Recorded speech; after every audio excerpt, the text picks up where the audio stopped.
You shouldn't need 3 platforms, 2 phone calls, and a frustrated family to finish a discharge plan.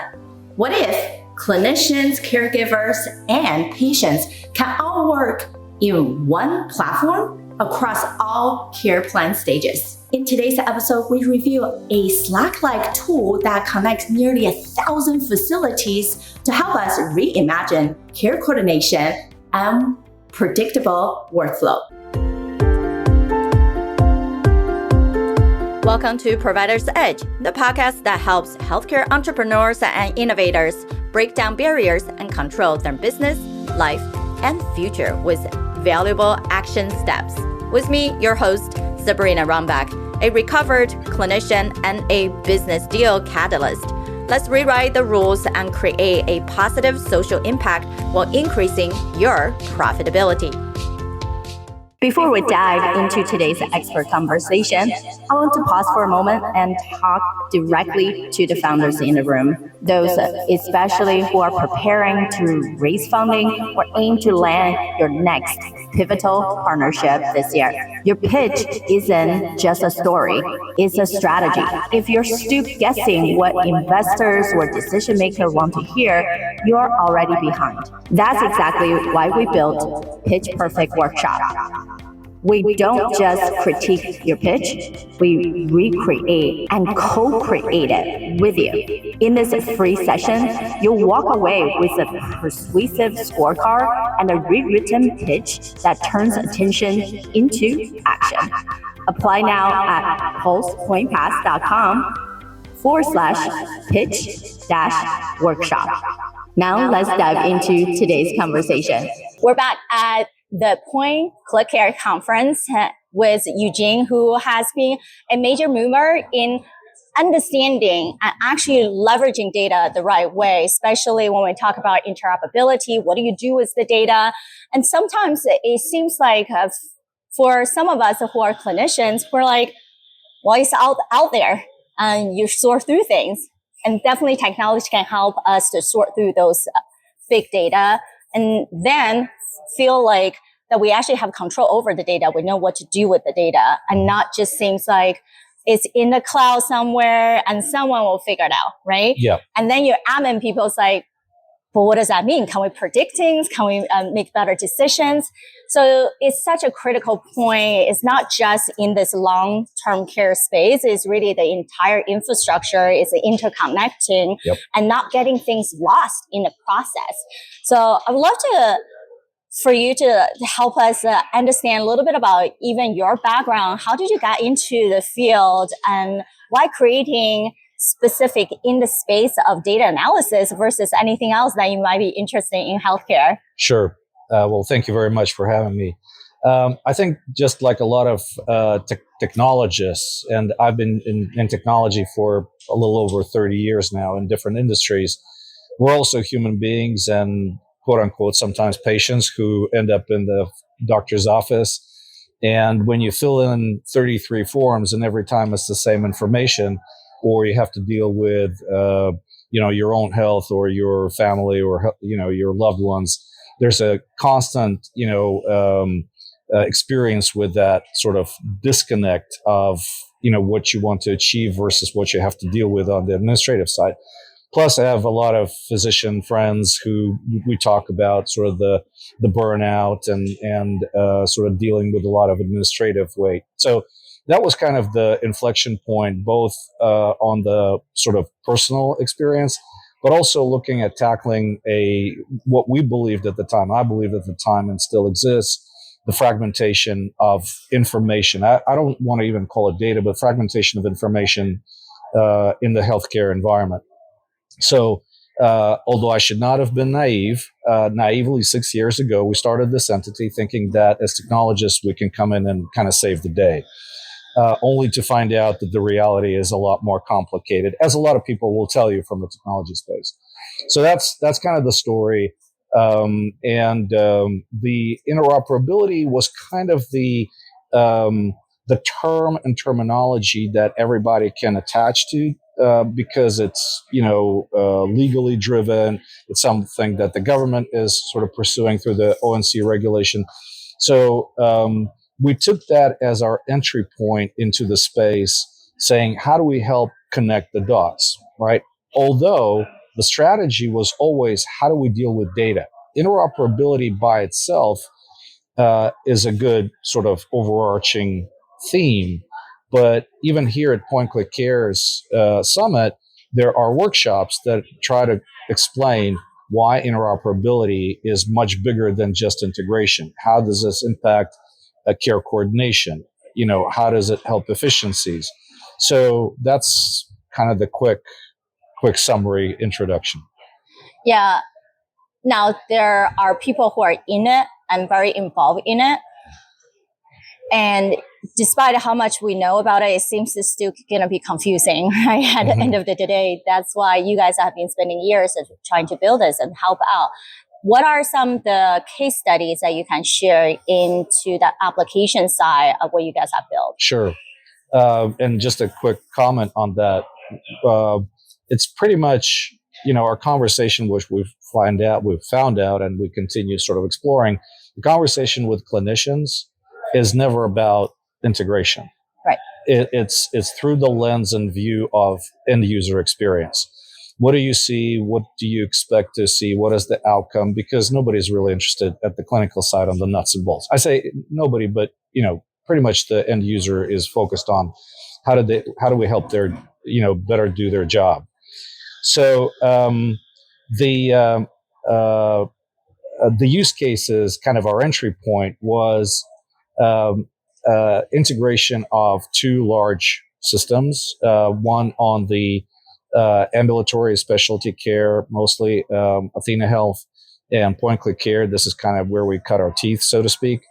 And it continues being one of our biggest driver today, although we have expanded beyond that. And actually, it also opened up the opportunity to see and expand on the strategy. So the problems, and I'll talk a little bit about the use case in a second, or use cases, but it exposes the overlap of how care providers on one side, be that acute or ambulatory or whatnot, and on the other side, the recipients of that care and customers on long-term care, how do they interact? What are the friction points? And I think, and we do believe that is just going to increase more and more and more, how to make them more efficient, right? So with that said, the use cases today are, how does a practitioner in either acute setting or ambulatory setting interacts with the data set on the side of long-term care, be that PointClickCare or other systems involved in long-term care. So first and foremost, we help to bridge those gaps. And there are a lot of things involved in it. Medication reconciliation, diagnostic information. How does it interpret in one system versus the other? How's the patient represented in one system versus the other? And where we see our value proposition is not just connecting the pipes, which a lot of people think that's where it ends. And it should be theoretically if we were all communicating in the same language. But as it stands today, we don't. And systems use different identification for medications. Sometimes, systems don't necessarily represent things in the same way. So we go through a lot of work of tying in, first of all, how the data is managed in that respect. On the other, how is it represented on each side? Does the user have that experience that they should have?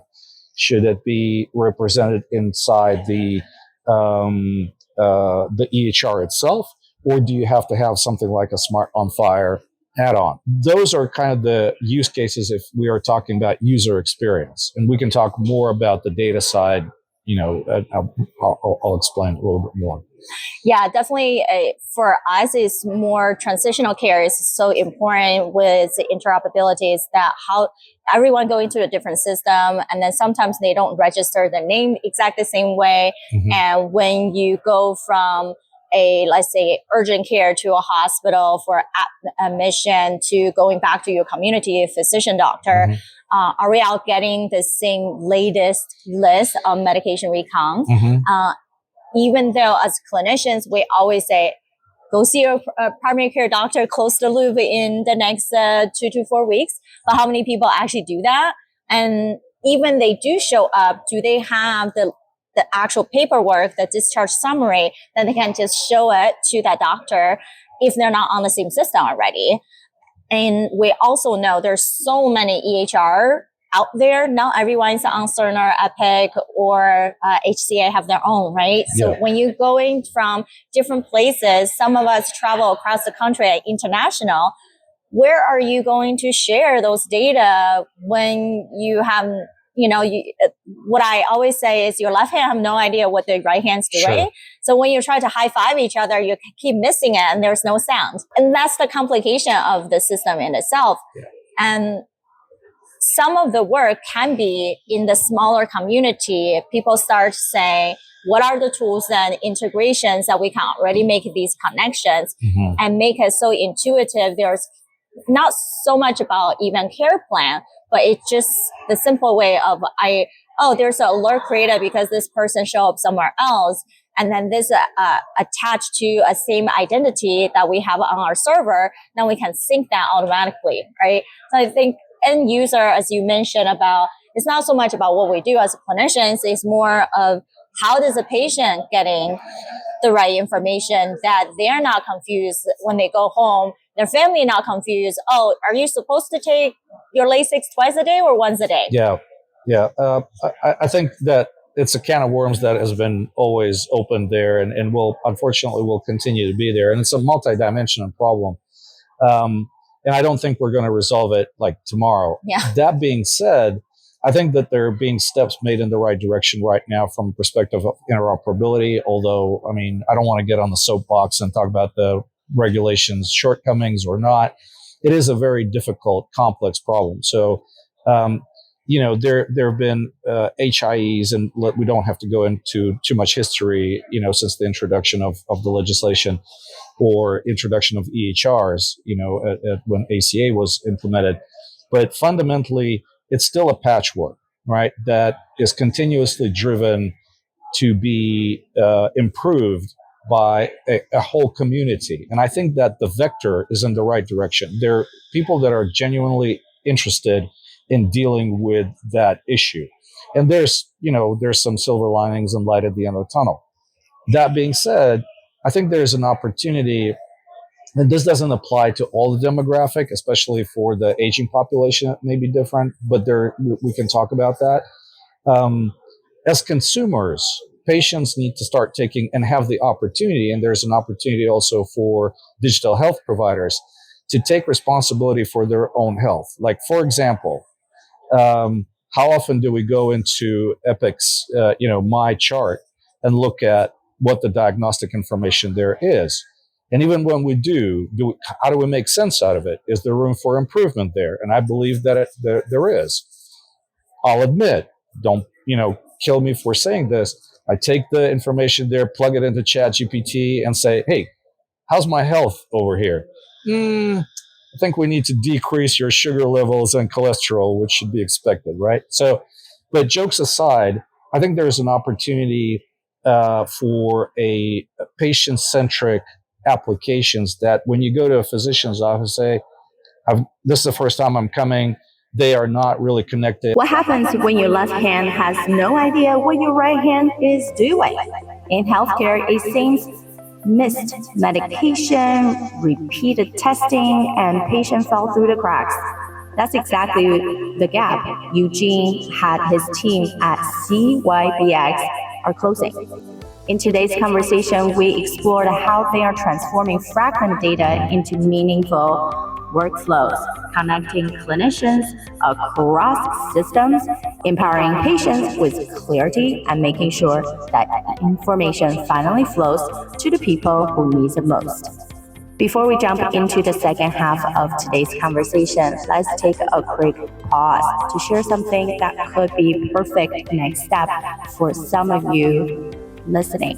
If you're a founder with a minimal viable product and a user base, and you're ready to present in front of active investors and decision makers from healthcare systems and organizations, apply to be a contestant at HealthTechShowdown.com.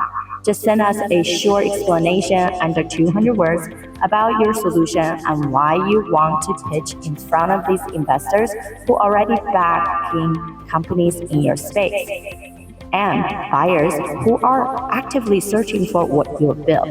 Each month, we spotlight one key domain, like women's health, mental health, digital health, remote care, sleep medicine, age tech, diagnostic, and health education. All right, let's get back to the second half of our show. I moved to a different state, or I ended up in a different state for whatever reason. I have to see a physician. Here's my clinical information. Right on a phone, it's getting more and more propagated. Now, what's interesting, what's happening right now is the concept being pushed, for the last few years of a kind of a digital door, or a customer data portal, which is more the consumer side. How do you bring it into healthcare? And more to it, how do we apply this for the aging population when there's a care setting? Family, physicians, care team.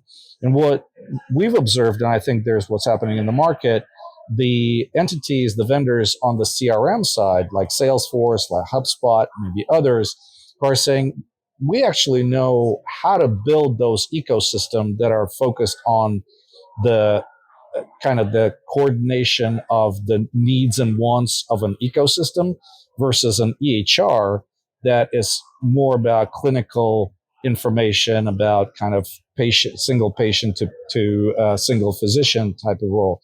So I think that as this grows, there's an opportunity here to coordinate and build these kind of ecosystems. So there's a clear kind of path in that respect. And we're trying to leverage that right now. Yeah, it's definitely there's our companies coming up from the caregiver perspective to have that specific patient portal, whether it is simply synthesize and be transparent on what that information is, because not everyone have Epic. Epic does have MyChart, but what about all those other platforms, right? And now we still wanted to get to know what's happening with our mom, dad, grandparents when they're in a facility, whether that's short-term just for rehab or it's a residential living condition.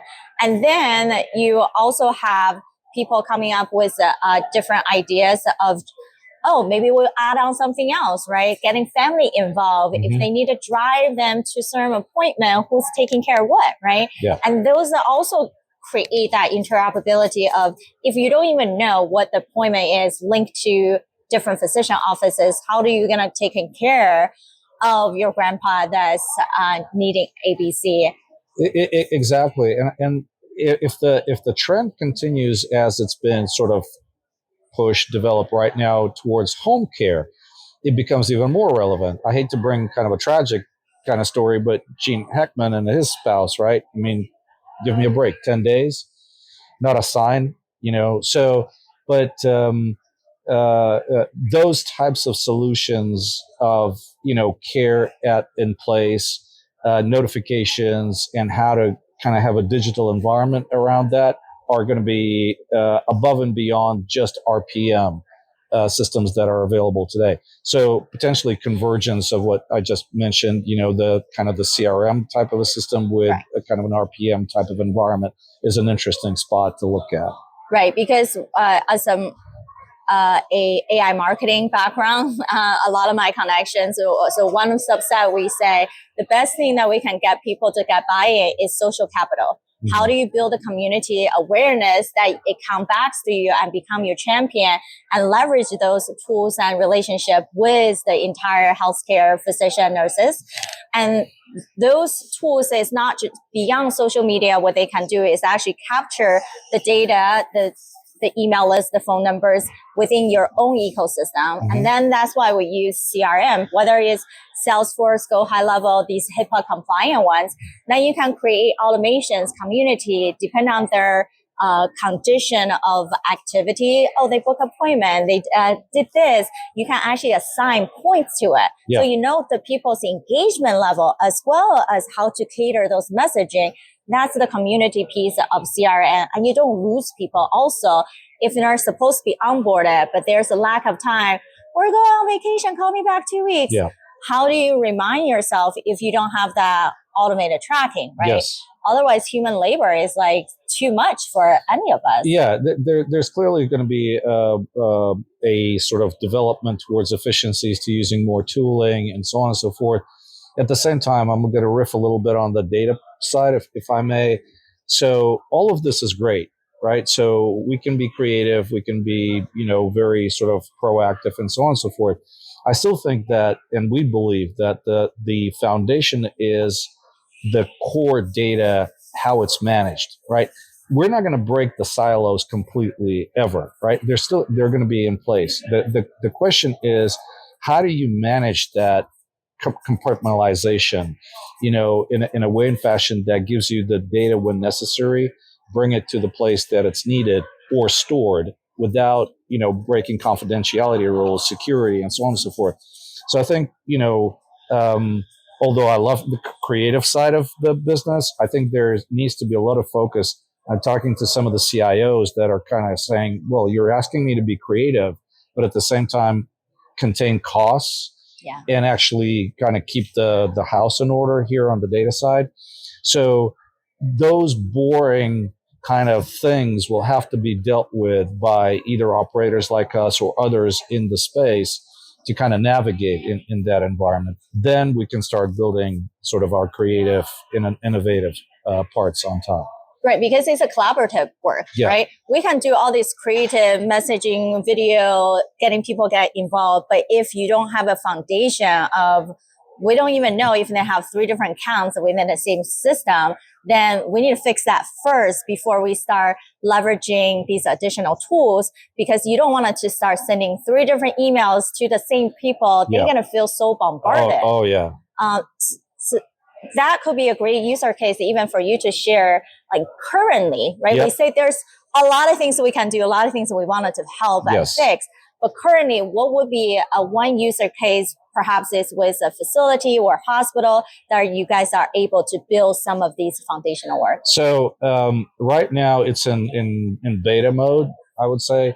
But essentially what we've developed is a solution that it's a workflow and kind of chat integrated mechanism that you can be flexible in a way and fashion that you can create a team, from a multi-dimensional and multi-practice type of an environment. You can have people communicating in a secured fashion, and also, store the documentation, have a kind of a common interface, something similar to people have experience with Slack or Teams or whatnot, but purpose-built for healthcare. And so, again, this is kind of building the plane and flying it at the same time, but we're building it on top of the understanding of their underlying data and talking to the chief information officers, CMIOs, who are looking for similar type of solutions that can bring the organization. There are some similar solutions out there already, kind of, but not in a more complex fashion that we're trying to bring it today. And so whether you're in a hospital running Epic and at the same time you're on PointClickCare, you will have a common space that you can operate in, right? Without having to break your links to the EMRs that you're operating in. Or if you want to plug in like an expert system underneath your ChatGPT environment or a RAG type documentation processing, you will have it there. So again, early days, beta testing, but it's something that we're developing. If we're bringing in today's kind of what we're dealing with today, we have multiple practices who are currently operating in different states, the behavioral health companies, primary care, specialty care, who are tending to long-term care patients in different facilities. I think we're connecting them to close to about 1,000 right now who use PointClickCare. And so all of them, without exception, are using another EHR, but need information from PointClickCare.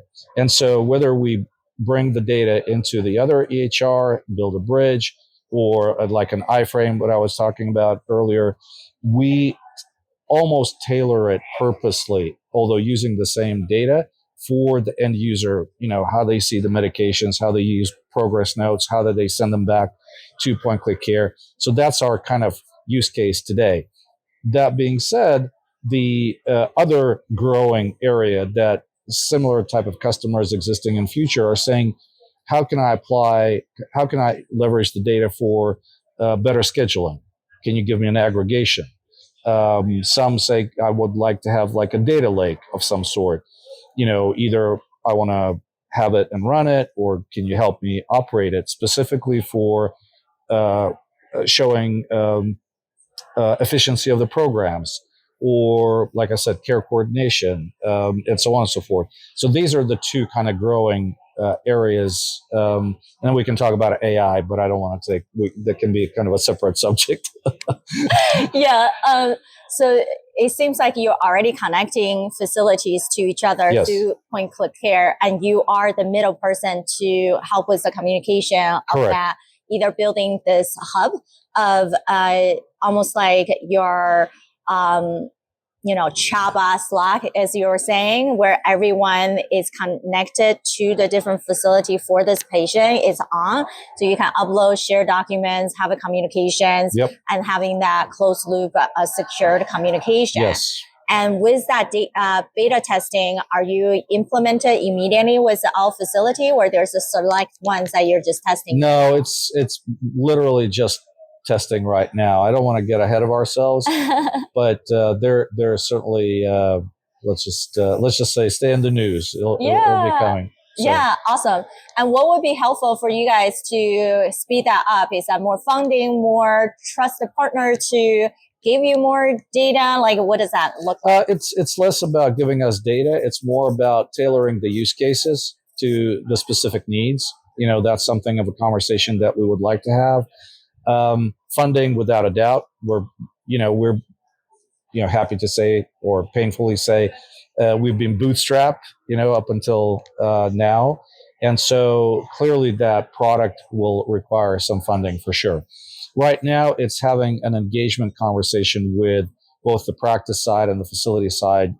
How can this be tailored for the end users? Where would they see the biggest benefit? So it's figure out the specific user case to build the product around it. Yes. What if the future of care coordination wasn't just about EHRs, but about building real ecosystems? In this next segment, Eugene and I explore how CRM-style platforms like Salesforce and HubSpot are becoming unlikely heroes in long-term and home care, especially for aging patients with multiple providers. We dove into the powerful convergence of RPM, CRM, and secure messaging tools, envisioning a future where family caregiver, clinicians, and case managements finally operate from a shared, intelligent platform. And yes, it's already happening. Eugene's team is testing a HIPAA-Secure Slack-style workflow tool connecting nearly 1,000 facilities with real-time contextual communication that actually makes sense to users. Now, I want to hear from you before we go to the rest of the episode.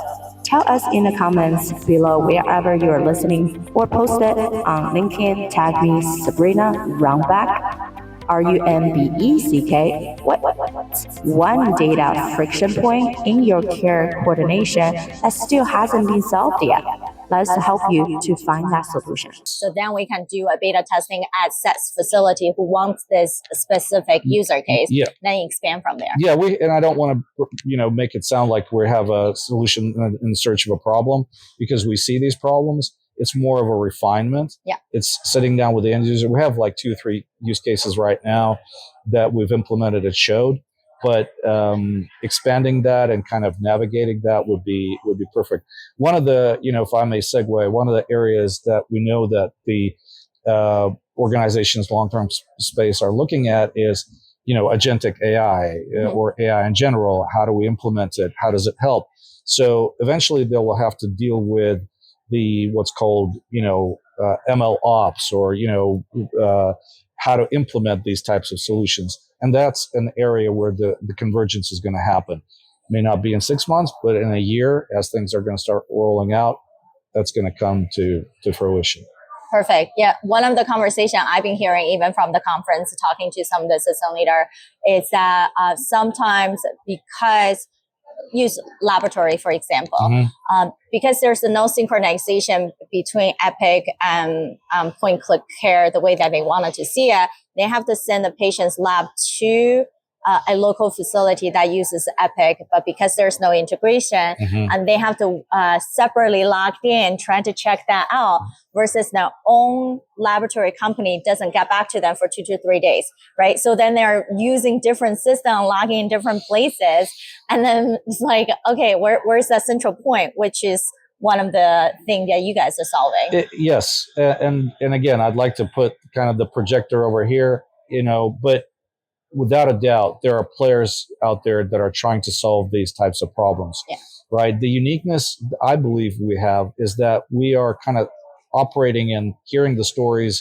on both sides, of the equation.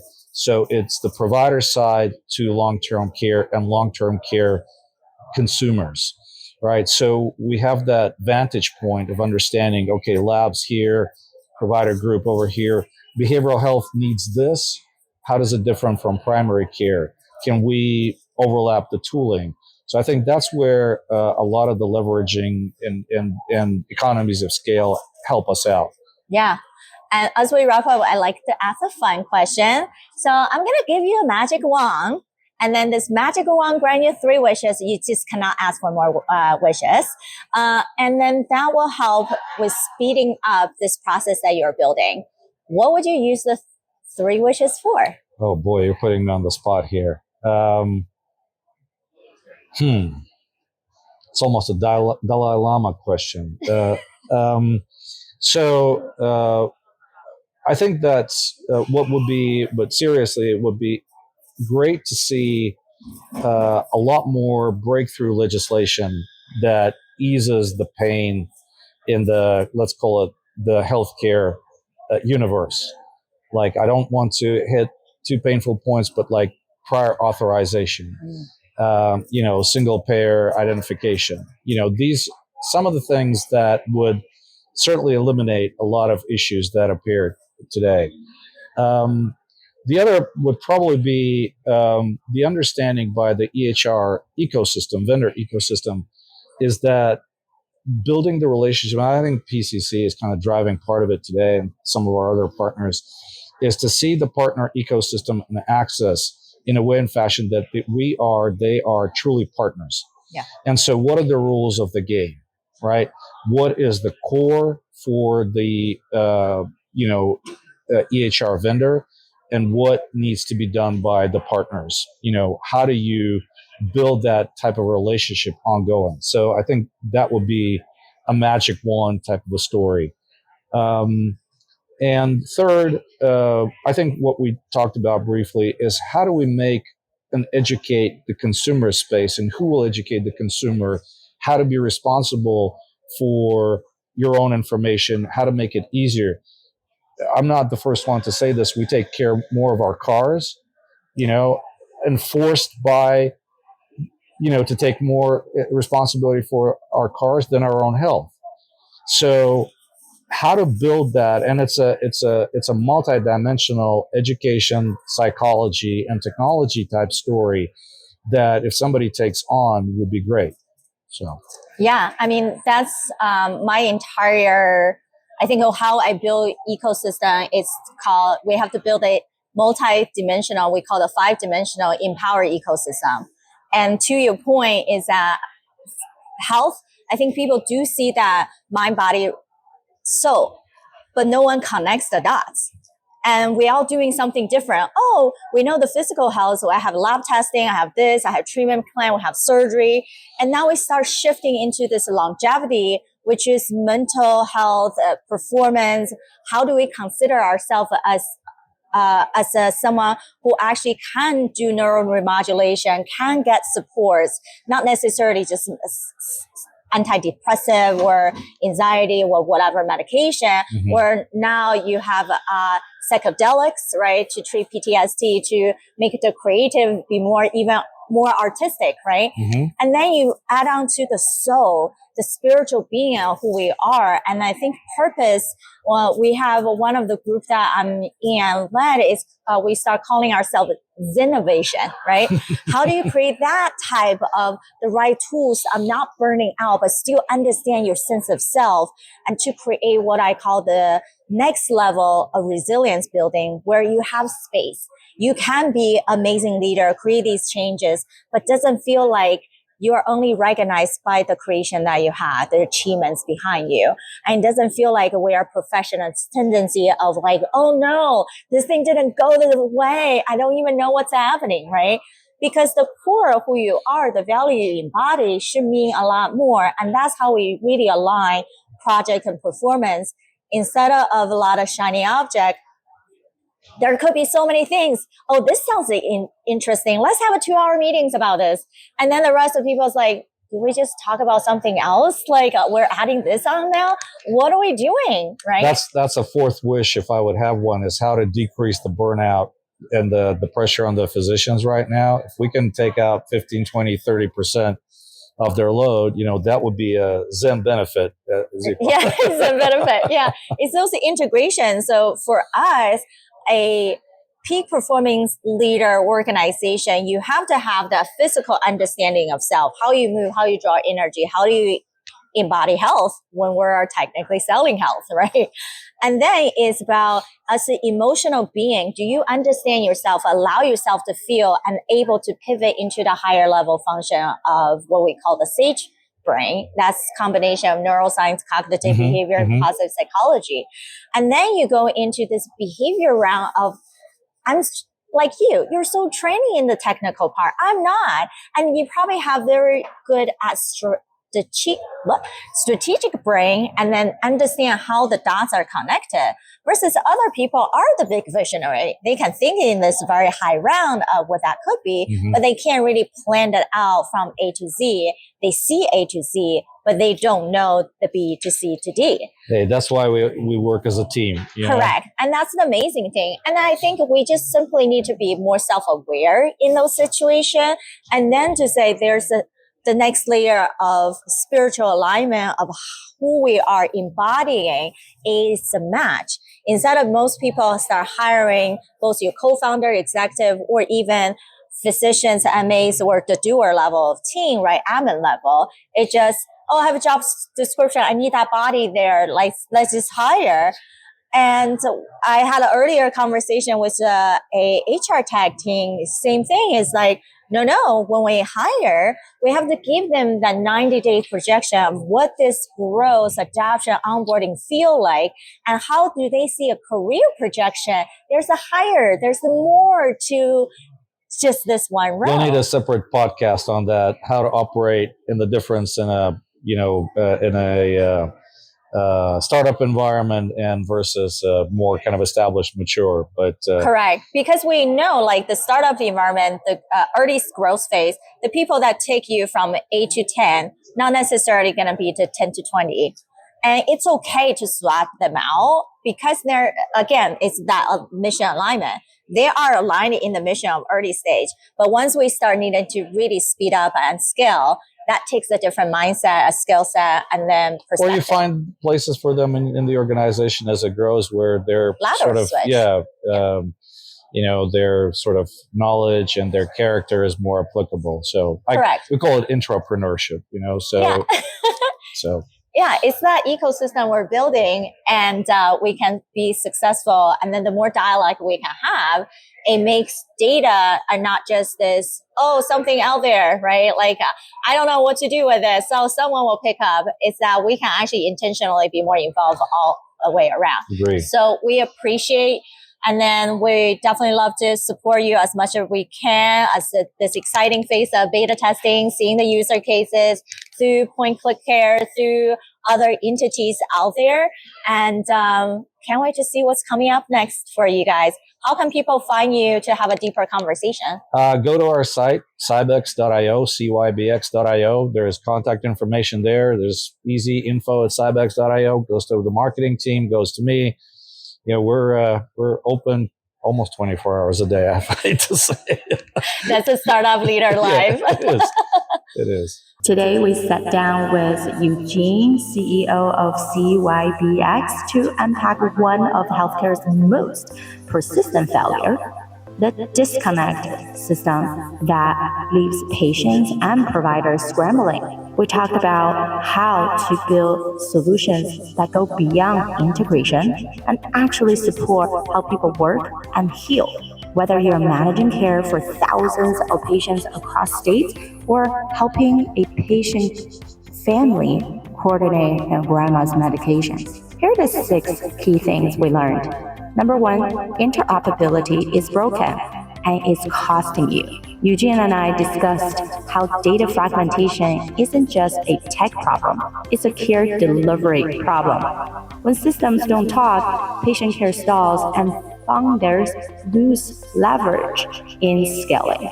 Number 2, data without context is dangerous. It's not about access to data anymore. It's about making sure the end user, which are the clinicians or the patients, and the caregivers are actually understanding what the data means. Without that, it's just digital noise. Number 3, founders must solve for workflow, not just integration. Too many products aim to connect systems, but forget the people factor. We talked about designing tools that actually improve clinical workflow so adoption becomes inevitable. Number 4, don't build a bubble. Refine through real user cases. Eugene's team is beta testing a Slack-style HIPAA-Secure care coordination tool by collaborating directly with practices and facilities. Founders, this is the important thing. You have to co-design for adoption. Get to the end user first. Get your champions to test them out and continue to refine. Number 5, the CRM plus EHR plus remote monitoring program, Converging, is actually coming. Actually, they're here now. We explore how platforms like Salesforce, HubSpot, Go High Level might become the backbone of future patient ecosystem, especially for aging population and family caregivers. Number 6, your product must reduce cognitive load. Whether you are in Gentech AI, remote monitoring, or scheduling, if your tool doesn't reduce clinician or patient overwhelm, you're just another tab in the browser. Building with empathy, not ego. So let me ask you this. If your solution doesn't reduce someone's cognitive load, does it deserve or have the ability to scale? Thank you for tuning in to Provider's Edge podcast. We hope you enjoy our latest episode and found the insights and tips helpful. We'd love to hear your feedback on the show and learn what topics you'd like us to cover in the future. So please take a moment to leave us a review on your favorite podcast platform and let us know what you think. Your feedback is essential to help us improve the show and provide you with the content you need to take your healthcare business to the next level. Thank you for your support, and we look forward to hearing from you soon.